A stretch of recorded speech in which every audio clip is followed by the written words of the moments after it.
This material was produced and distributed by foreign agent Arkady Eduardovich Yankovsky 18 Dogs.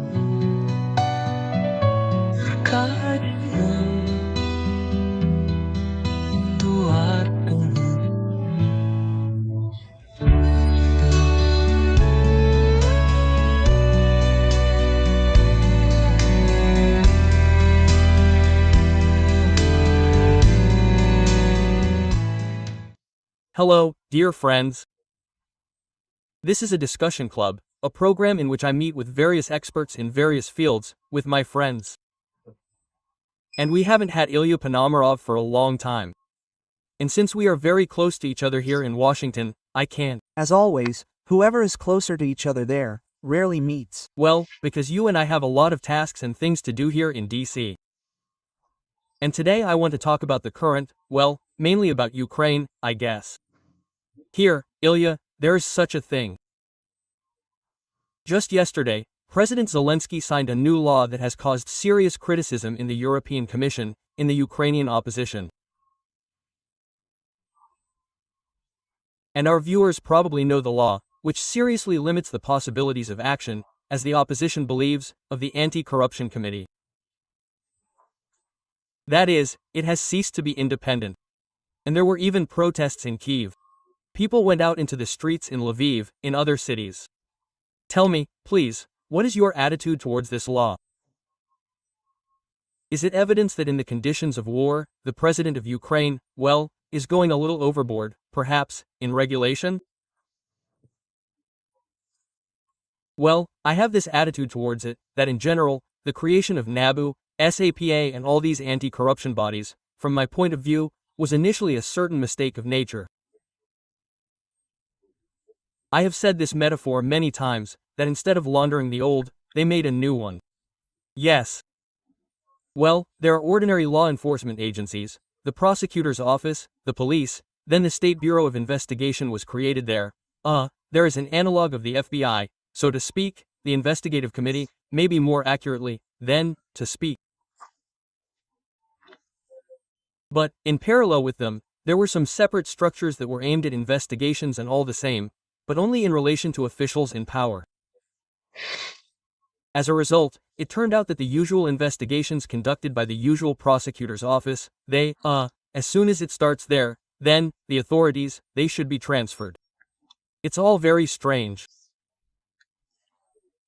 On the other hand, such an everyday issue as salaries in NABU, they are many times higher than in ordinary law enforcement agencies, as is clear from this, the attitude of ordinary investigators, it is, to put it mildly, jealous in relation to those who work in NABU. That is, they begin to set each other up, trip each other up, and so on and so forth. That is, it turns out that instead of bringing order to the ordinary legal system, some kind of parallel vertical was created. And I didn't like it from the beginning. I think that it was wrong from the beginning. And I think that sooner or later they should unite together. Well, there is simply no such thing anywhere, that they exist in parallel. But, their existence is really a symbol of the desire to go to Europe for many in Ukraine. This is a symbol of the achievements of the Maiden, this is, an independent controller, of the actions of the authorities, and people value this. And therefore, is this initiative that has just been made timely? But this is a big question there. In general, I believe that the war there should end, and then order should be restored in this matter. And now everything is for the front, everything is for the victory. You know, I read today about, however, one thing, there was a quote from Kirill Budanov, who made a rather subtle political statement, because he could not help but react, probably, already as a politician, as one of the, people who are considered a serious contender in the event of elections of the president of Ukraine. And in general, he is a military man, but he also reacted and spoke out. Maybe you can clarify now.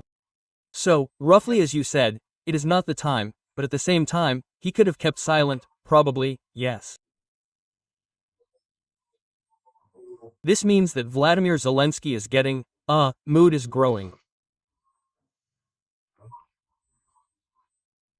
We hear discontent not only from people like Aristovich, but also, others. Poroshenko, the mayor of Kiev, Klitschko also fell into the obvious. Yes, well, from here, from America, at least, and from Russia, probably, people, well, not to the full extent, but feel this tension. Please describe how much this situation has changed, say, compared to what was there at the beginning of the war, in the middle, well, and what is Zelensky's rating in fact, because, well, we probably don't understand it completely, but we want to understand it. Well, look, I think that no one should have any illusions. That Zelensky as a person, as a leader, he is very autocratic. Yeah, that's what he was from the beginning. He built his business in the media sphere, where you have to command strictly, because creative people, actors, that is, if something happens. Well, he went on a drinking binge, yes, that is, he went somewhere there, that is, there's really strict discipline there, and he is used to managing in this way. And he has never had any experience in public administration, there, democratic institutions and so on. But, to say that something supernatural is happening now, probably not. Well, this is a war, he is the commander-in-chief, right? That is, he needs to resolve issues very strictly and without delay. And democracy is not the best way to win a war. This is very often a real problem. Here the question is that there are no encroachments on the fundamental constitutional foundations of the state. And there was no such thing. On the contrary, I would say that under the conditions of this mono-majority that Zelensky had, yes, he probably could have done much more to strengthen his power. And, you mean control over the Rada and so on and so forth? At the same time, none of this is happening. The fact of these mass protests, the fact that the chief of intelligence there is a military man, yes, not a civilian, also speaks out. This, probably, is also evidence, that there is a plurality of opinions in all of this. As much as someone in power may not like it, yes, but Ukraine remains a democratic country, but one that is under martial law. Therefore, I say, for me it is very important that this tough style of governance, it would not be enshrined in law in such a way that when the war ends, it would not turn into something permanent. But in the conditions of war, what is happening, I personally consider normal. And moreover, in Ukraine there is this issue with these anti-corruption structures. Well, those who are deep inside, yes, that is, they know it well that, there is a whole series of anti-corruption activists, they are clearly focused on the Americans, on foreign grants, and they have a lot of influence, because they have the opportunity to say something there, I don't know, to the World Bank, there, to other international development institutions, the IMF, that is, they thereby greatly influence the situation inside the country. And when they begin to conduct certain anti-corruption investigations, then very often this is needed in order to catch some hype there, to make a public campaign around it and then, that is, to receive new grants. Well, again, I believe that in war conditions, if you, have recorded corruption in the Ministry of Defense, I'm not saying that this should not be done. This should be done, it is absolutely necessary to do. Well, then you need to report this to law enforcement agencies, and let them react. The main thing is that they react, because there are constant arrests, detentions, and so on. You can't say that Ukraine is not Russia. There is no mutual responsibility there, when one hand washes the other, and, therefore, corruption is a method of governance. And when you catch the hype, it ends with the same international partners there starting to say, is it worth giving you any assistance at all, weapons there? This really harms the country. And the government, which constantly encounters this, of course, irritates it very much. Well, yes, I also noticed, the European Commission was told that we cannot continue funding when the basic rules are not followed. That is, I can. I just want to say that Zelensky could have very many times just glossed over, these are those investigations in relation to the Ministry of Defense, there he said with Chernyshov, they're the Deputy Prime Minister and so on, But what Zelensky has consistently demonstrated throughout all his now stitch years in power is the desire to immediately react to these manifestations of corruption, arrest, expose, block, remove, imprison. There are very quick reactions. And therefore this is not Russia. Yes, this is not Russia. And in any case, we will wish for success, for this democratic structure of power to work, and for those flaws that, well, are inevitable, probably, they, do not contribute to the fact that it will be more difficult for Ukraine to defend itself from the aggressor. This is the most important thing, probably.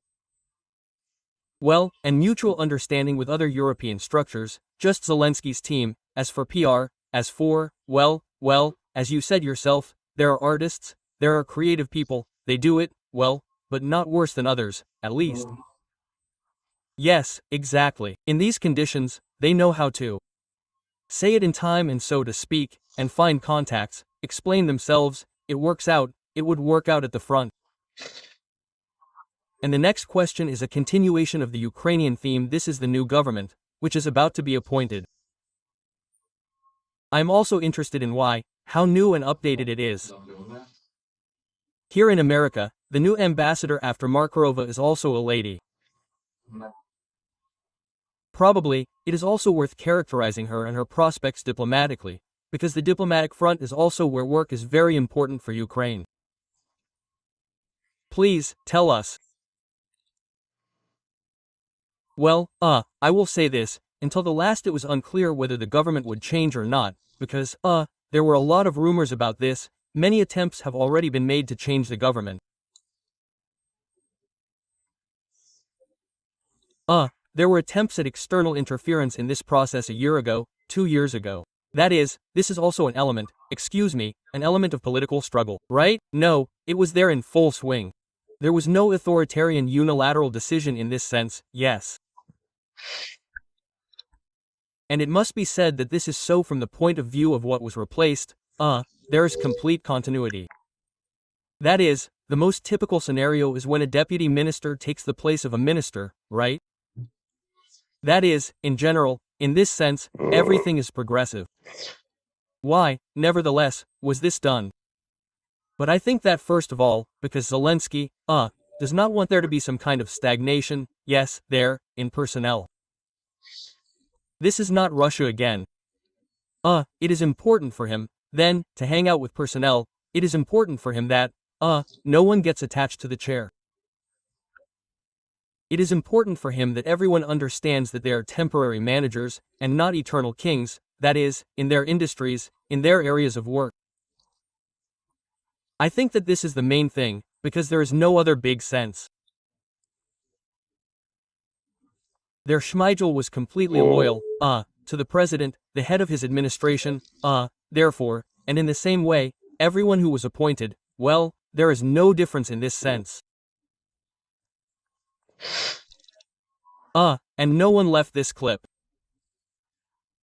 All the same, everyone remains inside the team.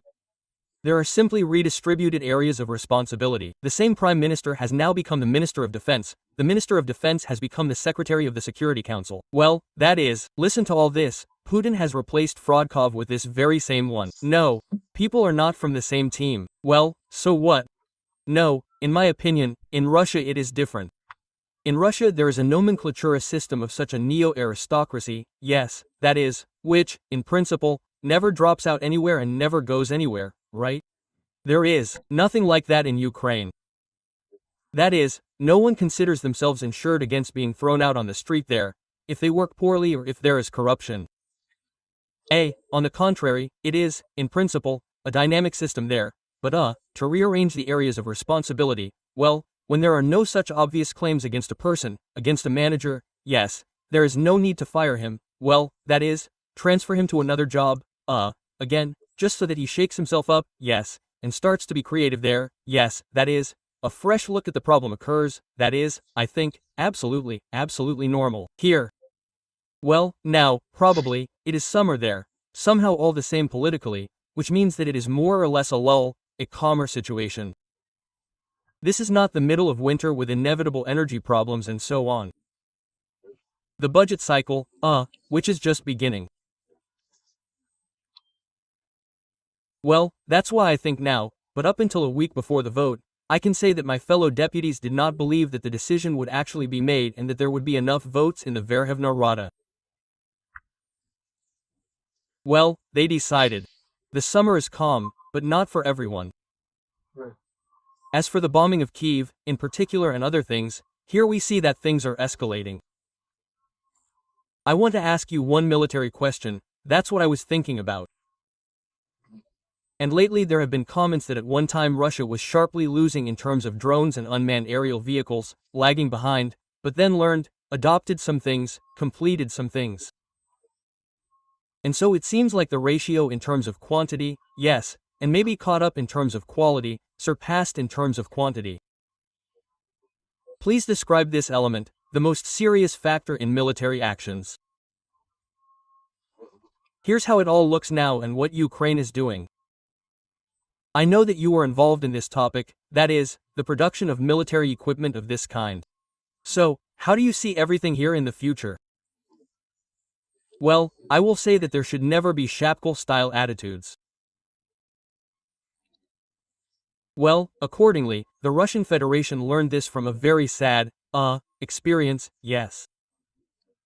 But I always tell my colleagues in Ukraine that you should not have the opposite effect, yes, that is, that somewhere they kicked out from some territories, drove there, that is, well, this does not mean that the enemy is stupid and does not learn, and he learns.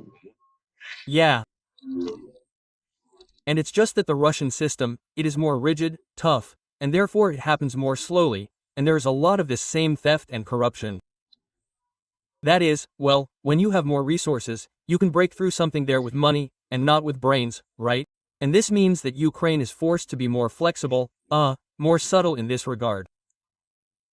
That is why this whole drone story appeared in Ukraine. Russia was forced to catch up. But when it got going, yeah. Then, of course, there is also the factor of quantity, quite large. This is certainly visible. And Russia has become technologically ahead of Ukraine in the production of fiber optic drones, precisely because Ukraine has established very sophisticated and powerful electronic warfare systems of its own production. Yes, electronic warfare systems, yes, which neutralize enemy drones. And therefore, in order to, restore the effectiveness of its drones, the Russian side came up with the idea of, attaching this fiber optic thread to the drones and thus communicating with them not by radio, but, through fiber optics, so electronic warfare does not work against this. Well, because by the wire it is a wire, yes, yeah. So, it is simply very thin and very light. Due to this, you can use it over a long distance. Now drones fly there at 20, 30 kilometers on this very window. So, this is a new word, right? During the war, everything is simply empirically calculated, new moves. Yes, that's it, but at the same time, each country has its own peculiarities. That is, precisely because, in Ukraine this private initiative from below, there are a huge number of teams. Now in Ukraine there are 6,000 manufacturers of defense equipment of these small private ones. Well, these are developers of production, more than 6,000, yes, more than 6,000, yes. Plus, probably, from abroad too, or there. Well, many of them have components that they make abroad. Some kind of radio. How much does a drone cost? Is their cost price somehow maintained or does it change? And, well, it depends on which throne depends on which. Well, the simplest one, which is effective, starts at $500, and that's how, that is, a distraction, maybe. Yes, ends. Well, that is, in Ukraine there are more than $1 million there, right? That is, there are long-range aircraft, right? How is it almost? It's not, well, an 8 million tank, but it's an aircraft with powerful optics that can conduct surveillance. Well, you can't really make that decision yourself. It's not that it's impossible, but there's a serious ethical problem here, right? That is, a weapon that fires itself. So, I don't mean, maybe such a situation, he received an assignment, once, and the target left, and he can go back or the operator in any case is. Not a target surveillance system, that is, there is capture, then the same rap can work, cut him off from communication, that is, he goes after this target himself and there yes, yes, yes. Well, that is, there's a lot of everything, that is, many drones perform the task completely autonomously. But the question is, who decides on the choice of price? That's what is most important, right? That is, if a person makes this decision, then that's one thing. If this machine itself decides to kill someone, then that's another. Listen, I have a question. I recently watched how in Russia, literally from school, people start learning, kids, especially teenagers, they love these computer games, so to speak, educational programs. Here, have you seen this? Who are these, probably, young operators? Where do they come from? Are they military personnel or all sorts of things? Well, there are a lot of them, right? That is, a lot of girls come. Yes, well, I know people there who have been doing this since the first days of the war. I know, that is, they sit in special places there, right? Yes, well, because you can sit in Kiev. In Kiev, as they show in the movies, there are these wars of the future, there's all this. Yes, yes. I say, can you sit in a bunker in Kiev and control some devices that fly at the front? Yes, you can sit there, right? Well, in principle, yes, in principle, you can sit anywhere, yes. The only question there is a delay, yes. Well, in fact, of course, most of the drone operators are in close proximity, simply because, well, someone has to launch it all. Physically bring it to the front line. That is, you can, of course, launch a plane from deep, but this is an expensive story. And the most massive, Ukraine, will produce 4 million drones this year. Yes. Almost all of these 4 million are cheap FPVs, which are among the first with glasses, yes. So they need to be launched directly there, so they need to be brought to the front line. Yes. The operator can be sitting somewhere in the back, but someone has to bring them by car and launch them. And the closer you bring them, the greater their radius of action will be. And the operators, as, probably, there are also different aces there, like we had Kazejib in Novosibirsk for Krishka, you know, and Tires for 3 times heroes. There are also, probably, guys there who are just like this yes, yes. Well, there are, yes. Champions, yes. Well, and moreover, Ukraine is directly, this is how this system works. There are so-called points, awarded to each pilot, depending on the defeat. That is, sometimes the priorities change in order to stimulate them for certain types of objects. That is, traditionally, the biggest points were, well, expensive equipment, some S-300 or Bucks or Panzers, that is, something like that, you know, serious, long range. That's it. Then came tanks, artillery, then there were personnel. Now they have greatly increased those who are related to drones, accordingly, in the Russian army. Those who launch drones, who are drone operators, that is, for their defeat very big points, since they cause great, accordingly, damage. And people gain these points are then converted into new drones for units there or into some equipment. That is, they can be spent on some material things for the unit. Yes, this whole subculture, if I may say so, arose. You know, I just remembered a moment when, in the first days of the war, I flew out on March 7th, I think, and then after Turkey, after Dubai, in short, it was my first visit to America. I was flying with the guys, they were flying, it was, then, July of 1922. The championship was in these games in America. Yeah, I think, somewhere in this very Atlanta. And they were in America for the first time. 1 Belarusian, 2 Russians. And no, one there, well, a Russian, like, a Yakut, well, you can tell by his eyes. Smart guys, and then they almost became world champions there. This team game. And, I think, one was from Ukraine, you know, that's how it all is. That is, it was a team of different representatives of the younger generation. These are the docs that play, and they beat all these virtual enemies of theirs together. And now what you told me is yes, it's all interesting, but there's blood. This is every drone flight. Well, of course, I think that this is purely psychological, this is otaka. When a person sits somewhere there with a cigarette in the room, and he hunts for a soldier who is running there, that is, and he also sometimes plays with him around, starts flying and slinging him. Now the Russians have a new tactic, they say. They send in small groups, they knock them down at any cost, but you just have to chase after them. That is, they disperse attention. So, well, there is just this kind of DMAS at the front now, because it is impossible to approach there with tanks precisely due to drones. And now neither side uses, for example, tanks or heavy armored vehicles, because it was due to these points that it turned out that a tank would appear, that is, along the entire section of the front. Oh, guys, a tank has pulled up there, and 100 drones are flying there at once. Whoever is first, this tank will kill it. So, what's chewing is that you can't hit it unsuccessfully, you can hit it there, but that is, you didn't knock it out, you hit the armor there, you have to hit it in a specific place, that is, and so on. Everyone is flying, whoever is first, this tank, accordingly, will knock it out. And that's why now everything is gone, these armored vehicles are gone. That is, people are riding on these motorcycles from the Second World War, people are riding on some homemade trikes, well, that is, as light as possible, so that if something happens, they can be thrown into pieces. That's where it's completely cyberpunk, but real blood. Yes, thank you. Interesting. I think that very few people have told all this in such detail. At least, I haven't met anyone. So, I had no intention of discussing this, but then there are some interesting questions, but let's move on to more global things.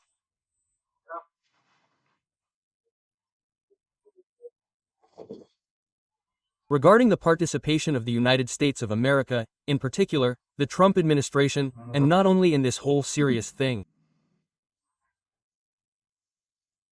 Here is the triangle of China, Russia, America. There is an opinion that I often come across.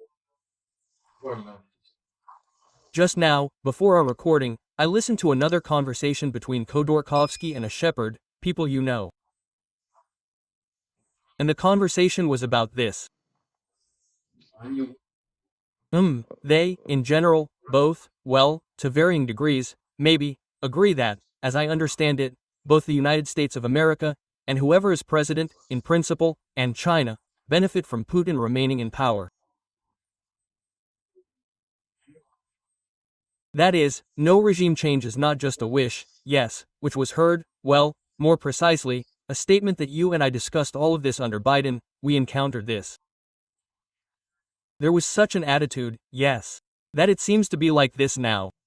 And everything is fine. No, not because it will be worse after Putin, but simply, well, this person is coping with Russia, yes, what is inside it, it does not matter, democracy, not democracy. That is, under Trump, this is just kind of understandable, but it will be the same after Trump, because this colossus, it suits everyone. Now, maybe, Erdogan doesn't suit Turkey, but he is not such a big player there to influence this. What is your position on this issue? You and I may even disagree a little in our assessments, not that we argue, but regarding this regime change, which, yes, was completely obvious, which we talked about here in Washington with whoever we talked to. But you tell me, that, well, behind the scenes more than once, that there are clear signs that this has changed, that you have heard this from influential people. I want to ask, to what extent are you convinced of this, and are there any signs of this? Not only what they tell you behind the scenes, yes, but in principle in politics, yes, some, maybe small details for now, symptoms that indicate that Donald Trump is our favorite, and he is capable, and he somewhere, so to speak, shows such and such intentions, maybe in some situation, at some moment such and such a change can happen. Well, first of all, I think that Mikhail Advich is, of course, a very smart person. Yeah. But not in everything, yes. In vain he cultivates this exaggerated cynicism in himself. Because not everything is so cynical, well, and some things are cynical in a different way, right? That is, after all, there are ideas in the world that different people have. And, Trump's team, in my opinion, is many times more ideological than the Democrats' team. All these neoliberals, they really are absolutely not about ideas, right? That is, they are national, that is, there are some principles, rules, right? That is, well, where did these principles and rules come from? we don't talk about that, right? That's it. And that means that Trump, his team, this whole magician, that is, group have ideas. We may not like them, they may be close to someone, very distant to someone, but they are there. This is what makes them very different from the previous ones. This, firstly, not to take this into account in the calculations, well, is simply wrong. So, secondly, of course, there is Khodorkovsky. He has always been a stranger to America, and he still is its pages, so he does not understand it well. He understands Europe much better than American politics. But, then, it is as it is.